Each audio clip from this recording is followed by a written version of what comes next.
I want to show you a safe way to go about jump-starting a car with a dead battery. First, we're going to position and prepare the vehicles.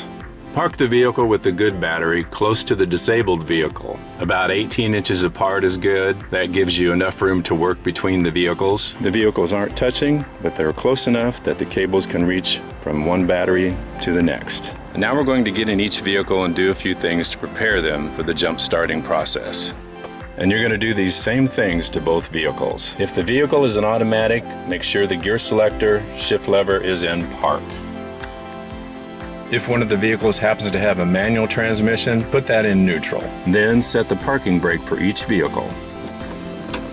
Next, make sure that anything that's electrical in your vehicle is turned off. Turn off the fan. Make sure the radio is off. Make sure there's no overhead lights on. Make sure your headlights are off. If you have anything plugged into a power outlet, such as a charger, unplug that.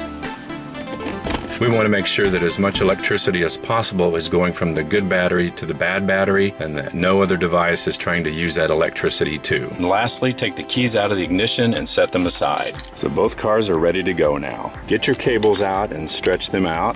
And at all times when you're working with these jumper cables, make sure that none of the clamps touch each other during the process of hooking them up. You don't want any sparks or shorts to happen hooking up the cables. Almost every set of jumper cables will be color-coded. The red clamps are for the positive terminals on your battery, and the black clamps are for the negative terminals on the batteries. Before we hook any of these clamps up, let's figure out where we're going to go with them. Locate the battery in each vehicle and find the positive and negative terminals. They should be marked in different ways. There should be a red cover or a coating around the wire for the positive terminal, as well as the positive symbol, and it should be a black wire and a negative symbol going to the negative terminal. Sometimes you'll find vehicles that don't have a post right on the battery. They'll have a connection off to the side that indicates that you should hook up one of the cables there. So look for that, or look in your owner's manual to tell you how you should jump start your vehicle. And this is the battery in the disabled vehicle. It actually has a cover over it, and you'll find that in some vehicles. So you have to remove that cover. It's usually pretty easy to move, just snaps off. And here's the bad battery. And it is marked in red. There's a red wire and a positive symbol. And there's a black wire and a negative symbol. We're ready now to start hooking up the cables, and we're going to start and end with the disabled vehicle. We're going to connect the positive clamps first and then the negative clamps. Grab the red positive clamp and attach it to the positive terminal on the bad battery. You can attach it right at the middle or on these clamps, but I think I can get a good grip there right in the middle, so I'm going to put it there. And for now, I'm just going to rest that negative clamp along the wire of that positive one that I just attached to the bad battery. Got the first one attached. Next, grab the other end of that red wire and attach it to the positive terminal on the car with the good battery.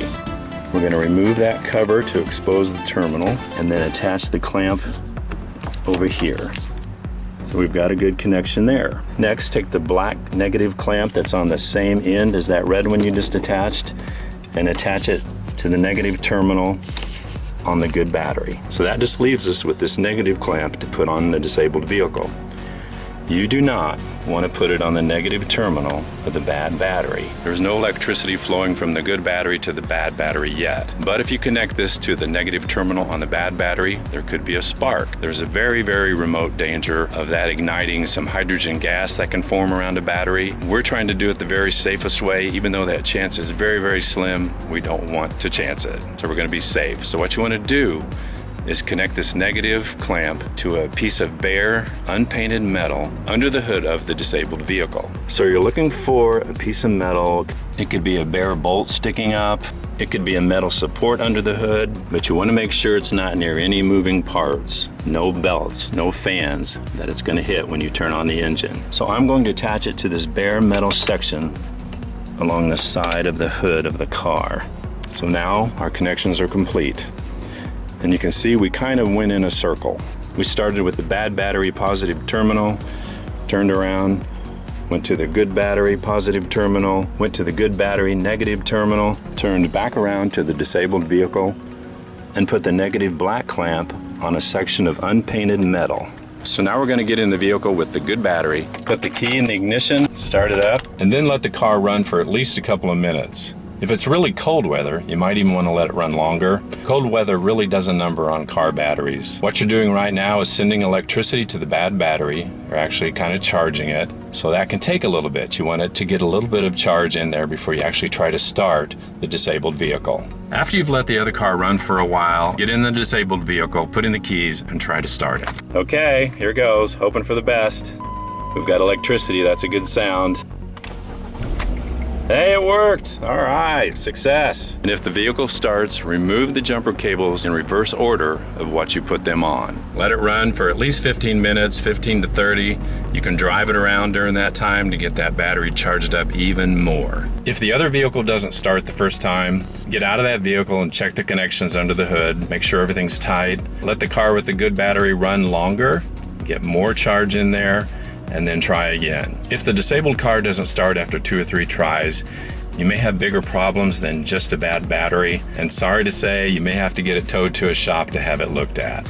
My only other advice would be to always have jumper cables in your car, in your vehicle, in every vehicle you have. The jumper cables come in different gauges. The lower the gauge, the better. The lower the gauge, the thicker the wire. Also, the lower the gauge, the more the jumper cables will cost, but they will do a better job. For me, I like the longer ones. Mine are 20 feet long. You can get them in all sorts of lengths, 8, 10, 12 feet, but these allow you to reach more difficult spots. Portable jump starters are also a great idea to have. They're perfect for when your battery dies and there's no other vehicle around to jump your vehicle. So follow these steps and you'll have an easy, safe way to jump start any vehicle.